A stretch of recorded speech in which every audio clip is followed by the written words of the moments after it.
Good morning, everyone. It's Jason down in the train room, Red Rock Northern HO Scale Model Railroad. Today's Sunday morning, actually, June 6th. Decided to record this update a little early because we've got some guests coming over for dinner tonight, and I just want to get this out of the way anyways. So you can see the train room is still somewhat of a congested mess here in the middle. Still working on planting trees. That's, for the most part, going to be the update today. If we go over here and take a look at Summit, all along the top here in Summit, all these trees are newly planted, aside from maybe one or two over here by Centennial and Mills. But planted all these trees along the backdrop, and the idea is to kind of hide or mask the transition from, kind of that scenic roadbed or right of way there, the transition to the backdrop. So initially I had a lot of bushes there covering that seam. That was just kind of temporary, and I just wanted to kind of see how that looked. But at the end of the day, I'd planned on doing more with that and putting in trees. So using a lot of trees here with a narrow profile. A lot of these pine trees are evergreen trees. Well, not so much these, but we'll see some more in the other section. I've shaved off the back of them so they could fit along the right up snug against the roadbed, or sorry, against the backdrop, because there's not a lot of room. Here there's enough room. Still have to use some of the smaller trees that I have, and there's enough room there. But for instance, if we scoot over here towards Champion Mine, I planted a few more trees in here. Here's an example where I've shaved off the back of the trees there so that they can fit along the backdrop, and then the front of them, more importantly, so that the front does not touch the trains or knock the trains off the track. So yeah, I planted a few of these there. That was bare before. And then moving down here, eastbound towards Red Rock, planted all these trees here are new, going over near the bridges for Granite Creek. As you can see, I got a little spot to touch up the paint there. The Dremel motor tool bit into the backdrop when I was making some holes there. So anyways, got these trees planted. I still have more to plant. It seems like every time I plant about 20 trees, I feel like I gotta plant 25 more. I'm trying not to overdo it here, but I'm gonna keep going until it looks like there's enough. Maybe hard to tell. I can't even tell you for the most part, but I've also planted more trees in here as well and just made it thicker. For instance, that tree I added a couple here. So this area was, I'd say, sparse with trees, but I'm making it a little fuller. I know I added that one right there. There might have been one in here somewhere. I think I added these two. Added this one in the back. So yeah, just planting a lot of trees. I also added a few of these little guys. There's one right there. There's another one over here. This is a different type of tree that I bought in a package off of eBay. There's several of them here actually in a pile. I think most of these I'm just not going to be able to really use unless I touch them up with some paint. They're too, for the most part, they're too bright looking for me, and they just look a little too I don't know, cartoony. I'll use the word cartoony. I just don't know if these would work. I may try to use some of the smaller ones, dull down the trunks of them, or maybe put some dull coat down, and maybe I'm able to use them in Red Rock. And I've got a lot more trees down there on the floor. I'm probably not going to end up using most of these. These are trees I picked up along the way at train shows. A couple of them I bought online on Amazon just to see what they would look like. I may use some of them. We'll see. But for the most part, it's these evergreen trees that seem to work really well. These are out of a outfit in Germany. I actually bought these back in like 2004. I bought several packages of these, so I had hundreds of them. I think it was 100 to a pack, and I bought 6 packs. So I had like 600 of these trees. And you can see there's more in a box down there. So a lot of these are from my old layout, so it's kind of cool being able to resurrect the life of these trees. For instance, here's one you can see. This one was planted on my old layout back in Bloomington, the Bloomington Southern. So they'll see new life. Anyways, yeah, mostly planting trees. I will say that over here, along up in Summit, I added a new scene. I was kind of thinking to myself, geez, I got trees over there along the backdrop, trees over here. You know, am I just gonna do more of the same over here? And it's just gonna, I thought maybe it might start to look a little monotonous, and I've got a lot less room to work with over here. So yeah, sure, I can plant trees along here, but I'm gonna have to shave all the backs off of all of them. And I thought, the idea actually came to me one night as I was drifting off to sleep, that I wanted to maybe try something different over here. And I had this backdrop built in Continental Baking. It used to be sitting right over here, and that was just a trial position. And I ended up not really liking that over there. And so I thought, well, I guess I'm just not gonna ever use this building. But then I had this idea, why not try sticking that up here, and I'll put a fence along there and kind of give the idea that there's this offline industry. And it happens to be nearby in proximity to Centennial Mills. So these two organizations worked with each other. Continental Baking is going to be a consumer of flour and flour products from Centennial Mills, and they'll ship, you know, by truck, because this is an offline industry. So so I put this fence up in there.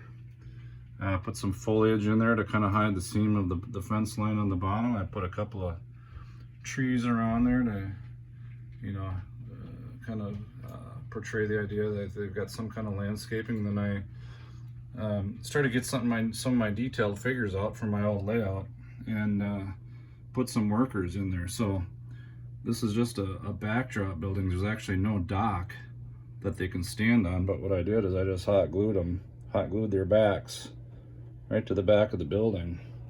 So they're technically not standing on anything back there, but you can't see it because the fence hides it. So if we're looking at it back here, we simply see 2 workers out there taking a break from Continental Baking. Maybe they're waiting on a shipment to come in, a truckload of flour, who knows. So I kind of like that. So that's clearly gonna be a permanent addition there, I think. So there might be some other things I can do to kind of spice up this scene, and we'll see as time goes on. So as long as I had my little HO scale figures out, oh geez, gruesome casket is gone. It looks like I took it, got out of the way while I was doing some scenery work. But I put a couple, or an older couple, they're hugging each other. I guess they're saying there's gruesome casket is an offline industry, and I guess, I don't know, these guys just jumped out at me, and I thought maybe they're saying their goodbyes before they make their way into a casket. Who knows? kind of a gruesome scene, but anyways, I just stuck them on there, and we'll see if I keep them on there or not. It's a little dark, maybe. I put this little fence back here, not a big detail, but since I got rid of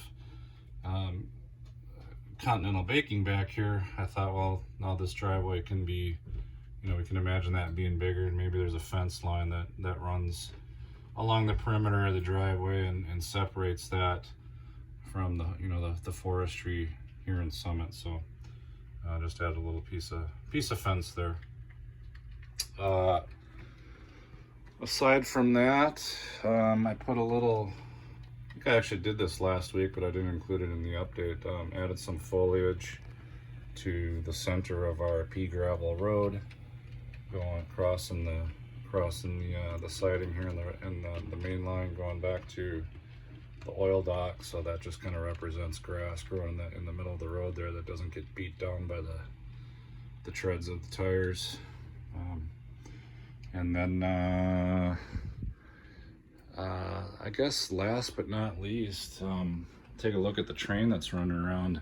I've been wanting one of these CMX track cleaning cars for years, but I was always kind of looking for one that I could get for a little bit of a cheaper price. They're not real cheap.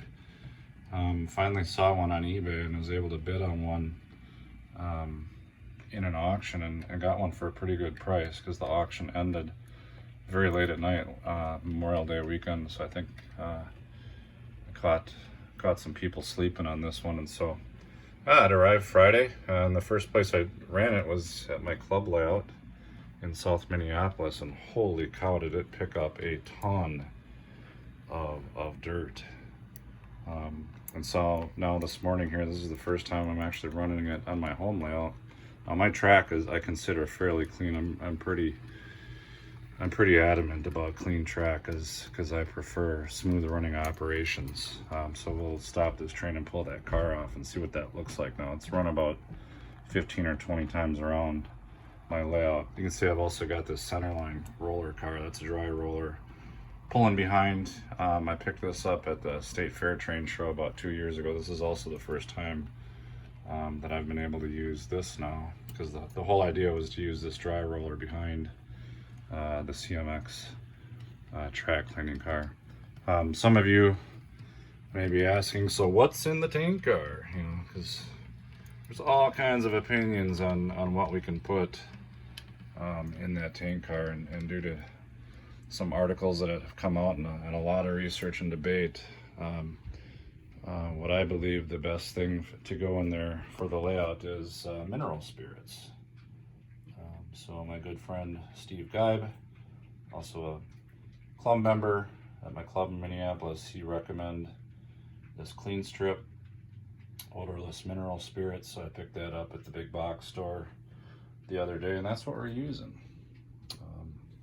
So I did have one person tell me that when they used mineral spirits, it caused the rubber grommet of the syringe to expand, and I hadn't noticed that yet until this morning.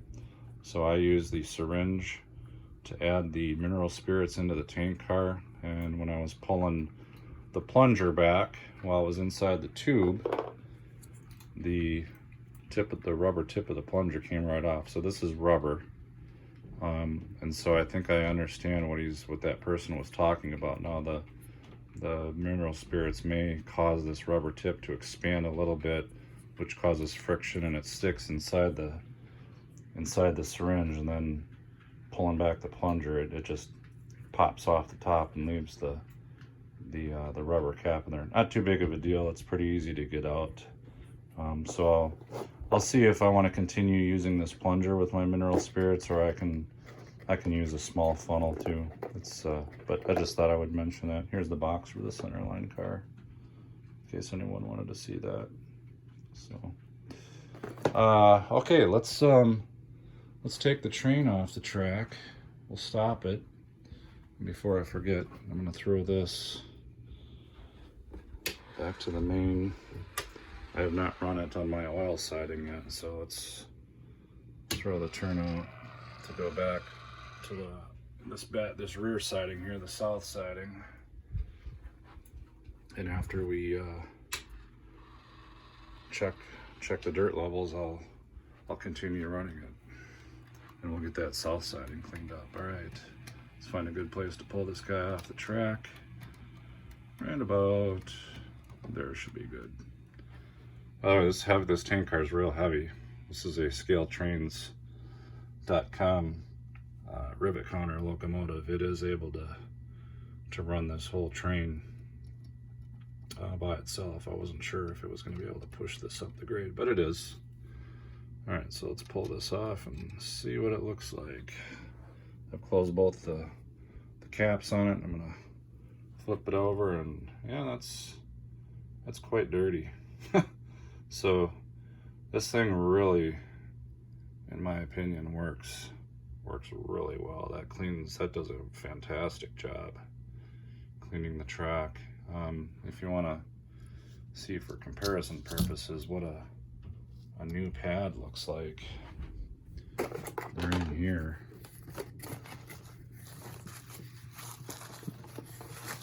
Oh, where they go? Right here. Here we go. So you can see what the new corduroy looks like. So, and some of that darkness I think is just because it's wet, it's saturated. Maybe it gets a little darker, but it's clearly picked up a lot of gunk. So I'll go ahead and put this back on the track, and we'll open up the valve and continue running a little more after I shut this video off. I might even just, while I got it out, run it through the yard. Now, I'm gonna open up the valve.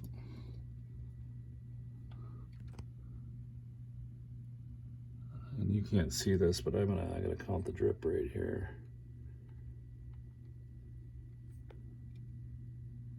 It's kind of too hard to even see. Looks like it's about one drip every 10 seconds or so. Anyways, let's go ahead and kick that guy up. And that'll be the end of this video.